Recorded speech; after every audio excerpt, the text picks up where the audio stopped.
තාත්තගේ රළු වෙච්ච අත අද හයියෙන් අල්ලගන්න තමන්ගේ අත් දෙකෙන් තාත්තගේ රළු වෙච්ච අත අල්ලගෙන ඔබ තාත්තා වෙනුවෙන් ප්‍රාර්ථනා කරන්න. අද ඔය රන්මිණි ඔටුන්න ගෙනත් දුන්නේ දහඩිය වගුරලා වෙන කවුරුවත් නෙවෙයි. ඔය තාත්තා කොයිතරම්නම් වේලක් බඩගින්නේ නැද්ද? කොයිතරම්නම් දුක දරන්නේ නැද්ද? මේ ආදරණීය තාත්තා.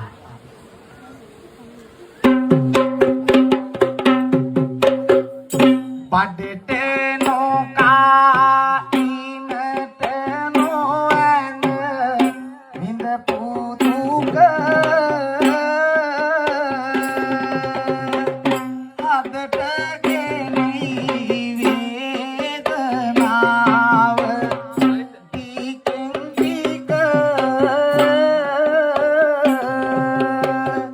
ළඟට ඇවිත් අල්ලා ඔබේ කකුල් දෙක ඔබට වදින්නම් තාත්තේ සිතින් එක ගියාන් ඇත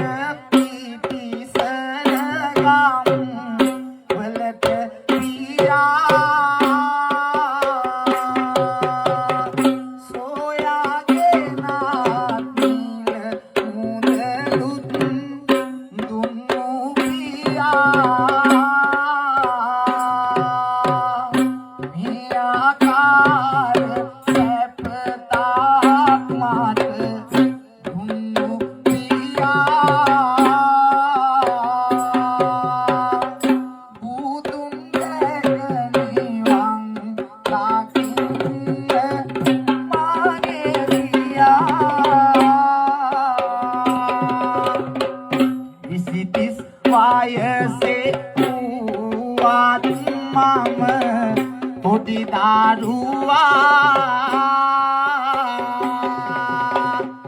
පිලසට දාකී වාර දෙදී ඔබ සැරකෙරුවා සිතාපුටෝ උසි කියලා බත්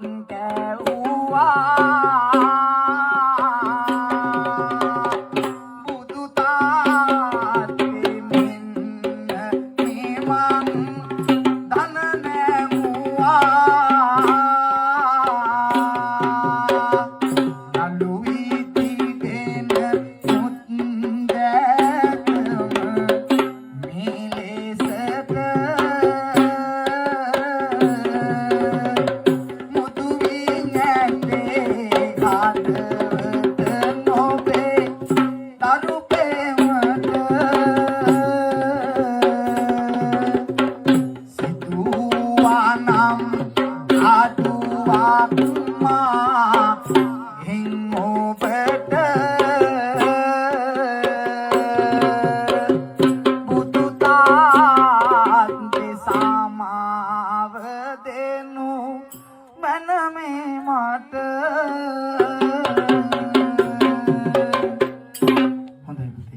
ගොඩක් වෙලා ගන්න බෑ. ඒක නිසා ඔහොමම තාත්තට බුලත් අත